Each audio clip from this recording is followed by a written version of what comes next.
kubatera nkubiti hasi bacishije Norvège bamanuka Ruriba bayimanuka Nyabarongo bamaze kwambuka Nyabarongo bajya za Gitarama za Bisheni ndatere nkubita hasi nta mwana usyaravuma abareyo tubarijije nk'uduhinja rero kuna gahinja kavugaga niko abareyo bariraga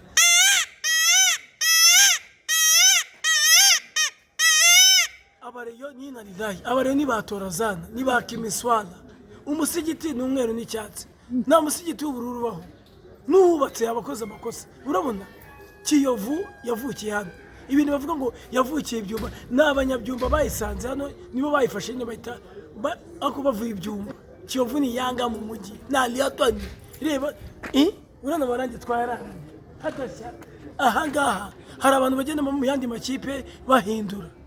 Hamisi bamucapiye Kiyovu Hamisi yari uwacu kubera wenda APR iki nibiki ayijyamo ariko ubundi Hamisi yafanaga Kiyovu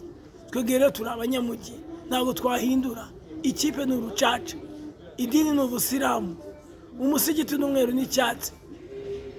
mwandagiye mu marange kuko abareyo ngo barikuza kwanywera inzoga ngenda buraramo rero turabakinduye turabameshe turabakamuye turabakorobye umwana imatimba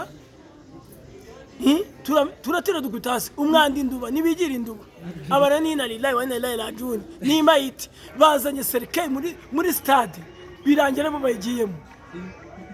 Sadati na imavu ni muhammi yagera sheta yarigaragura nakuniye yashatse kudusuzuguza skoro ibyo ntabwo bibaho ntabwo busira basuzuguza skoro ntabwo ibyo bibaho Imana yavuze Sadati wakoze